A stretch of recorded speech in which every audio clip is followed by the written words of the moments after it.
Hello, rock stars, and welcome back to lesson 2 of our quilting plan challenge. My name is Holly Ann Knight of String and Story, and it is my job to guide you to quilt with confidence. While y'all are jumping on and getting here, as you join the broadcast, do please say hi in the chat or in the comments. If you're watching the replay, say hi in the comments. I'm absolutely thrilled that you are here. Now, yesterday we talked about what is a quilting plan. Today we're going to talk about what types of quilting plan are there, okay? And we're gonna break all this down together. You will notice in the caption of this video that there is a link, stringandstory.com/quilting plan challenge. If you are just now joining us and do not yet have this lovely free workbook, you can click that link. You can see our schedule for the week and you can enter your email address to get this workbook emailed right to you, all right? Hello, everyone. I'm so glad that you are here. Let me get my screen share going. And we are gonna, yep, right there. That sounds good. Here we are. I'm gonna just jump right in. Now, unfortunately, because I do not have two screens, let me get y'all pulled up on my phone as well so that I can see your chat in real time, because I know that that is great fun. Oh, look at all y'all jumping on. You guys have done a great job getting here. Yay, yay, yay. So welcome back, as I said, to the Quilting Plan Challenge. My name is Holly Ann Knight, founder and CEO and lead teacher here at String and Story. And it is my job to guide you to quilt with confidence.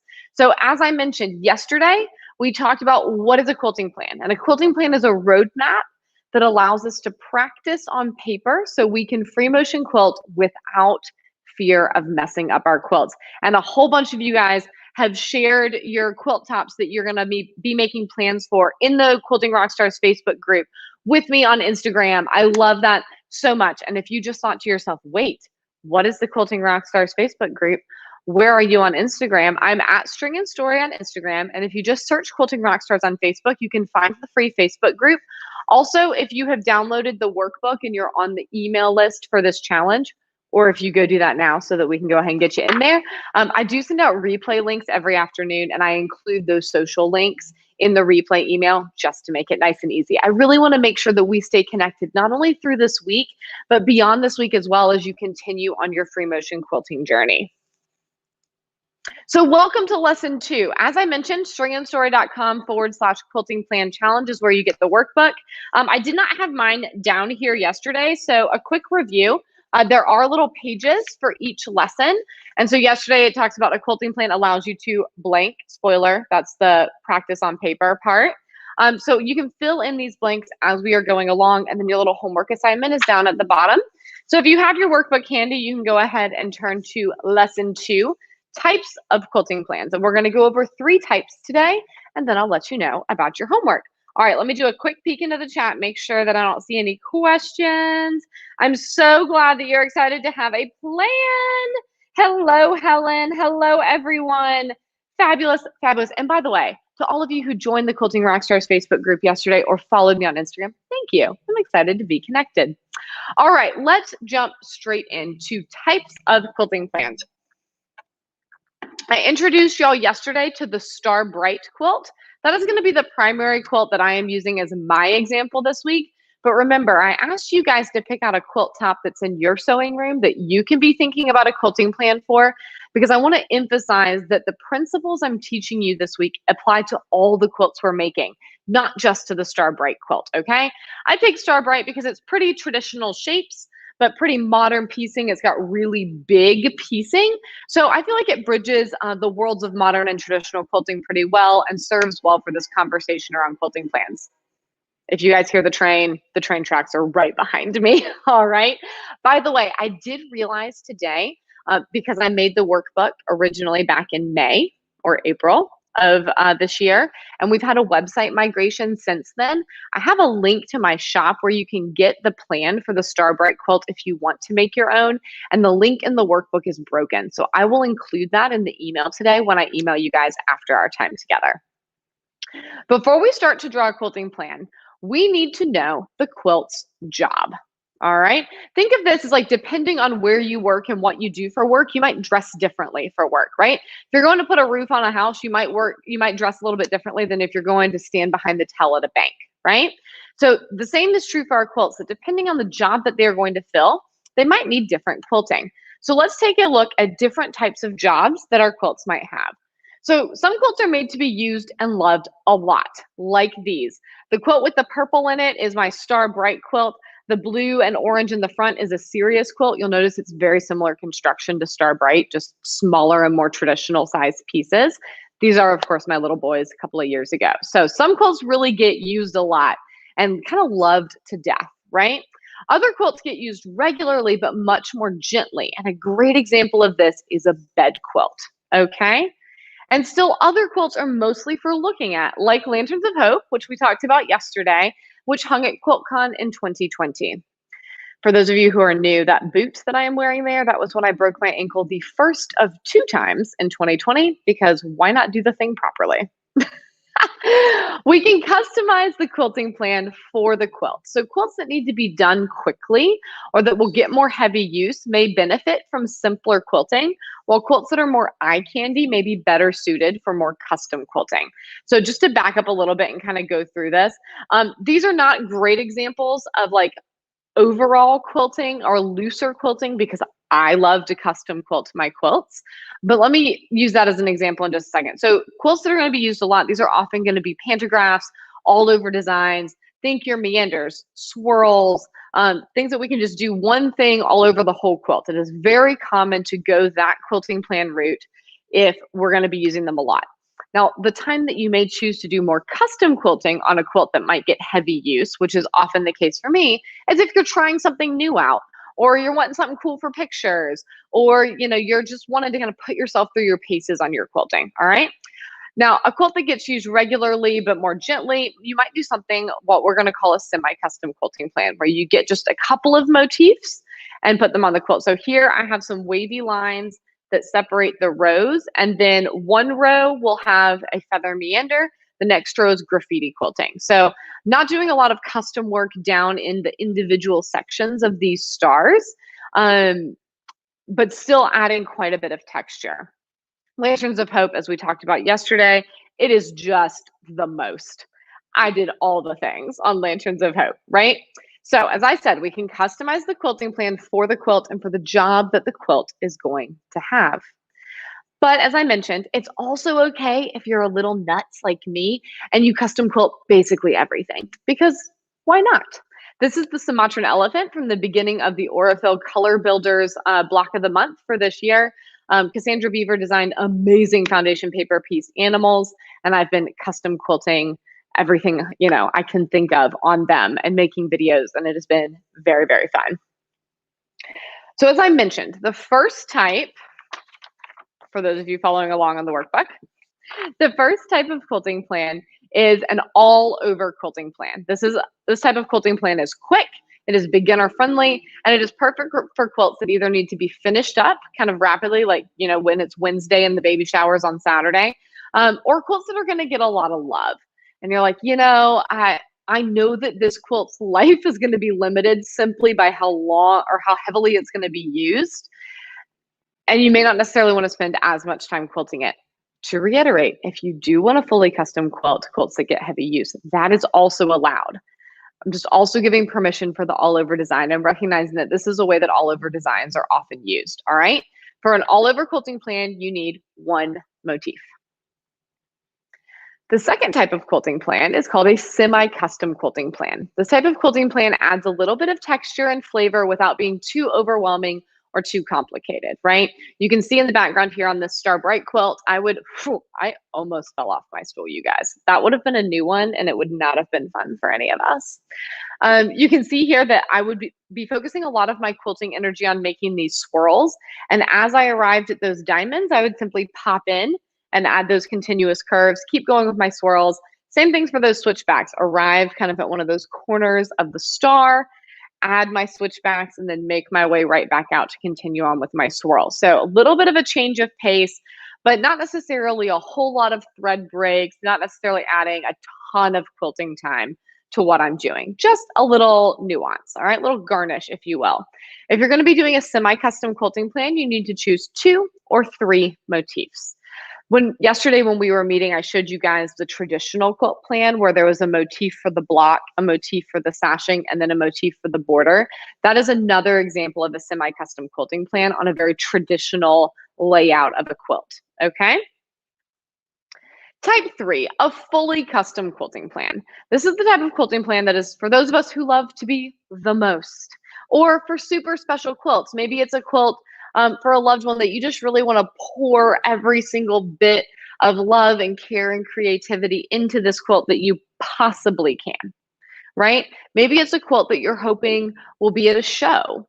Maybe it is a quilt that you're practicing on and you're like, in the grand scheme of things, it's not actually that I'm that attached to this particular quilt, it's that I need one to practice this new skill. All right, you're going to choose 4+ motifs on a fully custom quilting plan. Notice here we have a background design, we have 2 different designs for those little diamonds, and we've got a design for the center of the stars. And if I'm really honest, the stars on the Star Bright quilt, those are actually really big points, like the size of the piecing. If I were quilting this in real life, I probably would add something to those too, right? So it would be a lot of different types of motifs, okay? So I want to know in the comments, drop which kind of quilting plan appeals to you most.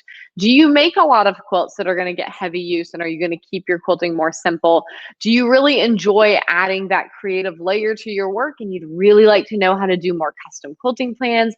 Do you want to try a little bit of all of them? What stands out to you? And I'm going to pop down into the comments and see what you guys are saying. Hello, everyone. There are 232 of you here live, and I think that is absolutely brilliant. Fabulous. Kelly says, I love that you leave some areas unquilted. Yes. So Kelly, I want to pop back. I want to talk about that for a second. Y'all keep dropping your stuff in the comments.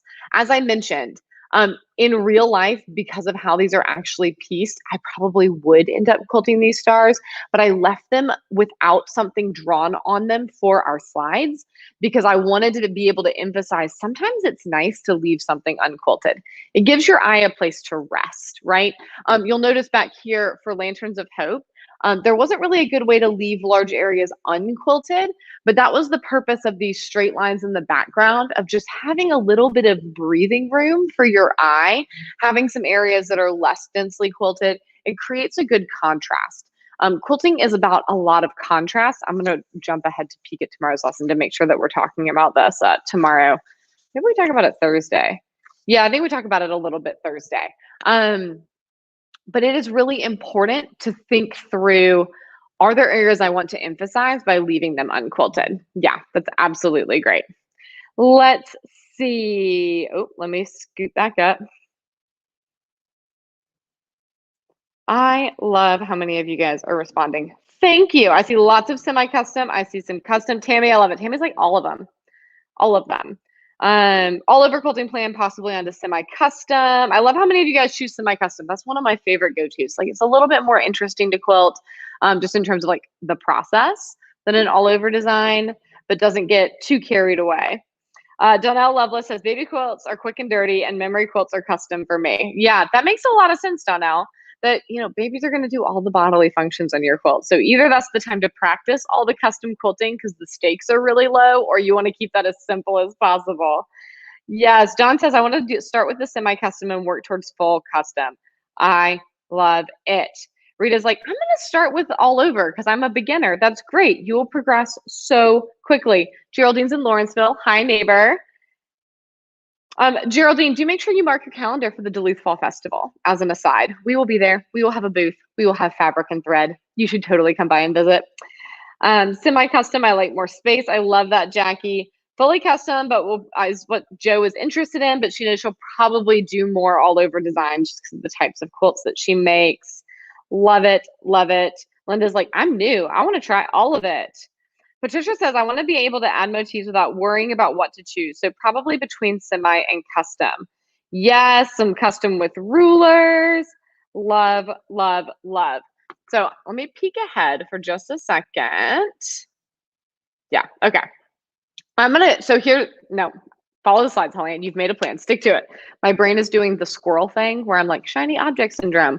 but I can say that thought in a minute. So tomorrow I'm going to show you how to start drawing your quilting plans. And we're actually going to talk through, I mentioned yesterday, like paper and pencil, using a digital app, a couple of different ways that you can actually record your quilting plan and try things out separate from being on your quilt, and then be ready to quilt, right? So tomorrow we're going to talk about that. But today I'd like to point out the limited number of quilting motifs that I chose to draw my examples today and that we will be using tomorrow. So notice I showed you 3 different types of quilting plans, but you didn't necessarily see 47 different motifs, right? Making quilting plans doesn't mean that you have to use tons of motifs or that they need to be all complicated motifs, okay? So here are the 10 beginner motifs that I limited myself to for the quilting plans I drew for you today. I did also use continuous curves on a couple of those, so technically 11 motifs, but I used the meander, loopy meander, swirls, switchbacks, ribbon candy, paisleys, pebbles, wood grain, smoky swirls, and square spirals. I didn't actually even use all of these in those 3 examples, but I do just want to point out that this is a very limited palette, and I consider these to be the 10 foundational motifs. In fact, on Friday, I'm going to be telling you about Free Motion Quilting Academy and how you can take your next steps to actually knowing how to make these on your sewing machine, right? And these are the first 10 motifs you learn inside the academy, because by the time you have a good grip on these 10 motifs, you have the skills to learn the rest of the motifs, right? These are the foundational shapes. So my encouragement to you this week as we are drawing quilting plans is to use these motifs as your guide. I will include a little PDF of them in my replay email to you guys. So, and I'll include it in the replay email the next couple of days. So if you haven't signed up for the Quilting Plan Challenge yet to get your workbook, consider this an extra little incentive of why it is worth going to stringandstory.com/quilting plan challenge, request the workbook, and that'll also mean you're getting these replays by email, and you'll get this little bonus PDF in today's email, okay? Oh, before we get to homework, there's one more thing I want to share. This is where my brain derailed earlier, okay? I'm going to go back to this all over design so that we are not too distracted by my own drawings. I mentioned contrast, right? Because in one of the later designs, I left some areas unquilted. When I'm making a quilting plan, especially a semi-custom quilting plan or a custom quilting plan, I like to think all about contrasts, okay? So having some areas that are very thoroughly quilted, having some areas that are only partially quilted, having some areas that are unquilted. Now, as a general rule of thumb, I don't recommend leaving anything larger than your palm totally unquilted, okay? That's why I was saying that, like, in real life, I would end up doing something inside these star points, but for the sake of our conversation, I felt like it was important to have the illustration of that's what I want to emphasize. So I'm not going to put a quilting motif there, right? If the scale was smaller, like with that serious quilt, I would leave them unquilted, okay? The other contrast that so in addition to density, we want to make sure everything is sufficiently quilted. Our batting's not going to be moving around. We're not going to have too much extra ease in our fabric, but we do have some variation in density of quilting on this quilting plan, right? The other type of contrast I really like to think about is more organic designs versus more geometric designs, right? So things like swirls, very organic. Something like switchbacks, where we're getting the effect of straight lines, much more geometric. And mixing and matching those effects together, it just creates an interesting effect. Same thing back here on Lanterns of Hope, right? The reason that the straight lines were such a good background was because I've got a lot going on with things like pebbles and feathers and circles here in the center of the quilt. So those straight lines, by contrast, give the eye a little bit of something different to pay attention to, okay? So types of quilting plans, a few little notes on contrast. Any questions so far before I give you your homework, okay? Want to make sure that I talk a mile a minute. I get very excited. So I try to make sure that I either stop at regular intervals or make sure we definitely have some time for some questions. Love, love, love that. I want to try them all. Yes, yes, yes. Patricia, I love this. Patricia says, I'm comfortable with type 1, the all over quilting design, but I want to expand what I can do. And Eileen says, I want to do fully custom quilting plans as I learned what designs I like best.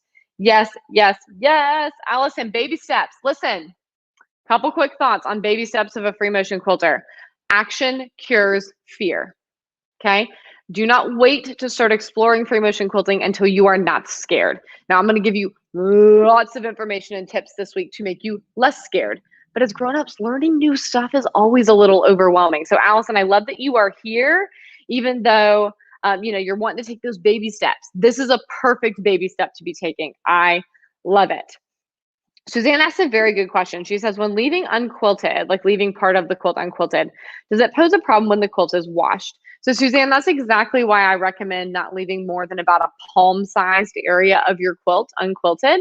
Anything larger than that, you'll start to really be able to see the fabric, and it'll have ripples. It won't look secure, right? But something about palm size, when you wash it, there'll be the normal amount of shrinkage that there is across the whole quilt, and you won't have any bagginess or anything there, and it should be totally fine. Great, great question.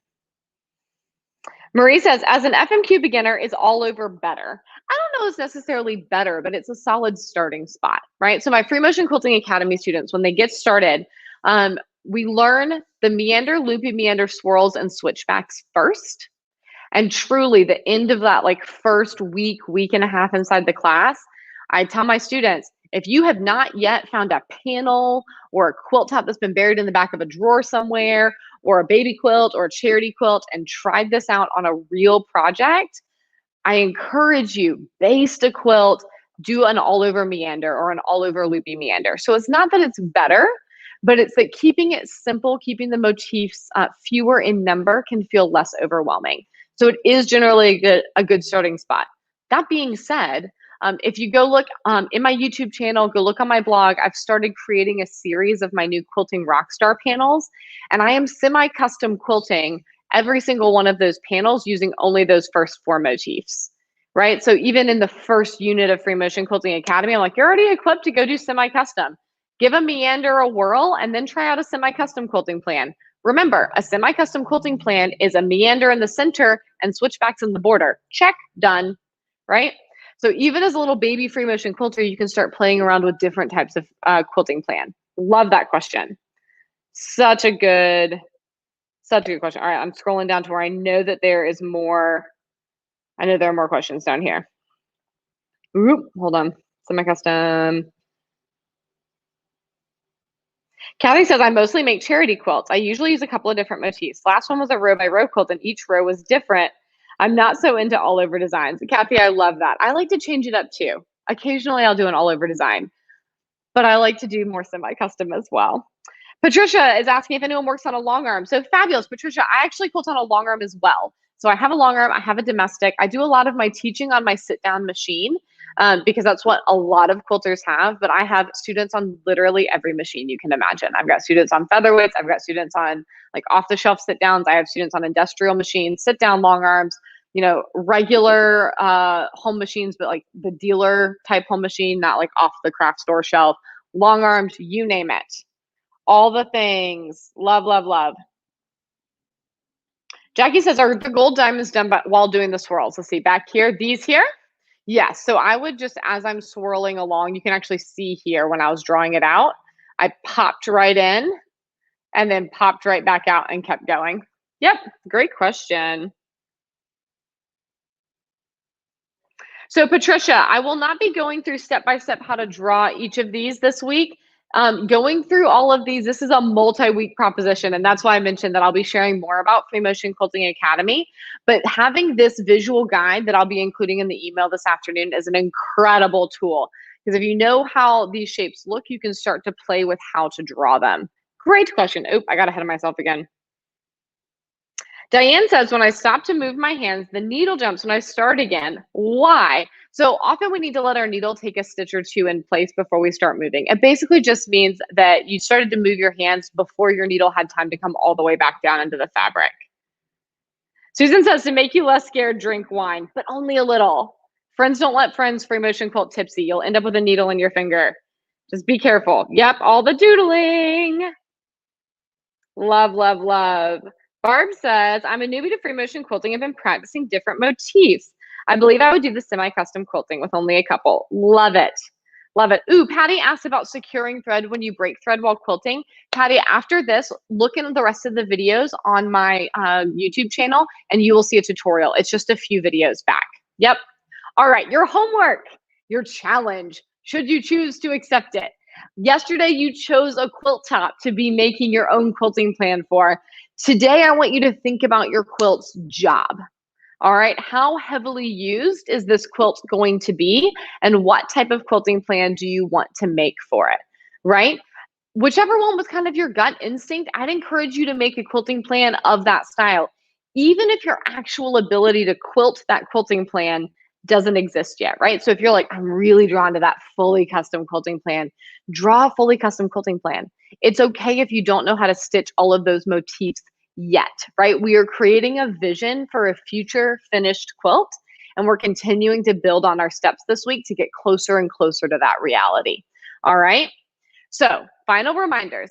Decide what type of quilting plan you're going to make this week. Tomorrow, we're going to be discussing how to draw it out, but I'm going to go ahead and send out that little PDF of the 10 free motion quilting motifs that I encourage you to use as a palette. Take that, look at it on your computer screen or print it out, get some paper, just play around with figuring out how to doodle those tonight, all right? Then join me tomorrow at 3 p.m. Eastern, and we're gonna actually talk about how to draw a quilting plan. When might we use paper and pen? When might we be, words, when might we be interested in using a digital rendering? What are our other options? Which one sounds the best for what we wanna do, right? We're gonna break all that down together tomorrow. Louise does have a very good suggestion in the chat. You guys, she says, listen to music while quilting. Yes, that definitely helps. All right, final questions. Go ahead and give me any final questions that you have. I'm going to stop my screen share and just chat with you guys for a minute, okay? So let's see. Well, I thought I saw all of my questions, but let me see if I can catch them down here.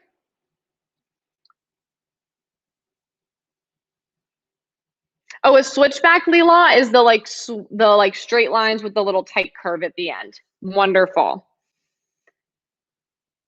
Lucy asked, do you worry about the quilt warping if the density varies? I don't, because the all over effect will be similar. So that semi-custom quilting plan, right? All of the blue areas with swirls, all the diamonds were continuous curves. We had the switchbacks in the center of the stars. Because the all over effect of the quilting is even, I'm not worried about a lot of warping. It would be more of a problem if like my quilting down in the bottom right-hand corner was super dense and my quilting in the upper left-hand corner was super not dense. That would cause much more of an issue with washing and squaring off, et cetera, et cetera. Let's see. Betsy says, I'm a beginner quilter. Where do I start? You start right here. You are in exactly the right spot, Betsy. This week is the perfect introduction to, okay, I'm curious about free motion quilting, but it feels like a real big, scary thing, right? So talking about quilting plans at the beginning of this week is understanding like how to know what to quilt where, how to make some decisions about what you might want to quilt on your quilt, beginning to make your first couple of quilting plans and getting really excited about the idea of being able to finish your quilts yourself, right? On Friday, we're going to start talking about some really practical things like how do I just adjust my tension? What kind of supplies do I need for free motion quilting? Some of these questions that it can feel a little silly to ask sometimes, because one of the things about being an adult trying to learn something new is it's hard to be a beginner. It feels like we should know and we're scared of asking questions that are too basic. But the reality is that if you're brand new to this, then you don't know all this stuff yet. And that's exactly what my job is to break down these early steps of free motion quilting into manageable pieces. Because when you look at show quilts or you look at a quilt like Lanterns of Hope and you go, oh my gosh, I don't even know where to start, right? This week, every single day, I'm giving you a few more tips about how you get started, all right? And we will end our week together. We'll talk about Free Motion Quilting Academy and talk about if you're ready to get really practical with this, how can we make that happen? All right, let's see. Patty says, I have a partially quilted lap quilt already bound. Is it okay to go in and quilt in the middle now and add more? Totally. Just be careful as you go, Patty, that you don't end up with any puckers or creases. So because there's already binding on it, the edges of the quilt are very contained. So just be mindful to pay attention to if there's any kind of extra fabric to keep it as smooth and even as possible as you continue quilting so you don't end up with bunches and creases. Yep, great question. I'm trying to catch your questions. If I miss some, we still have 3 whole days together. Fear not.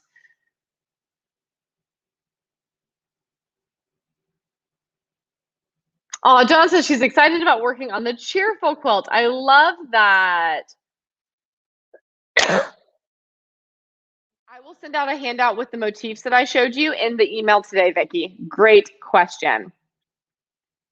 Carol says, I just can't meander. Maybe a semi-custom quilting plan. It's less intimidating to me to try in a smaller spot. I love that.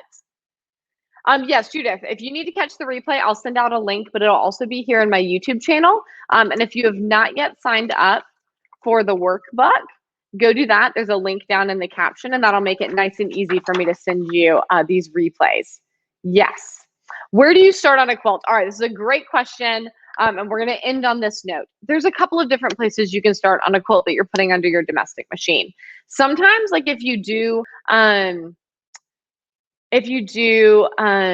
all-over design and you're a little bit concerned that maybe there's a little bit of extra ease in the fabric, you're worried about creases or puckers or things becoming uneven, you may want to start in the beginning and just kind of, or in the center and kind of work your way out.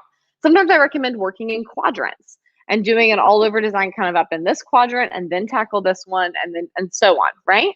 Other times we'll start in the top left and we'll work our way down kind of evenly. This is what often happens if you're working on a long arm.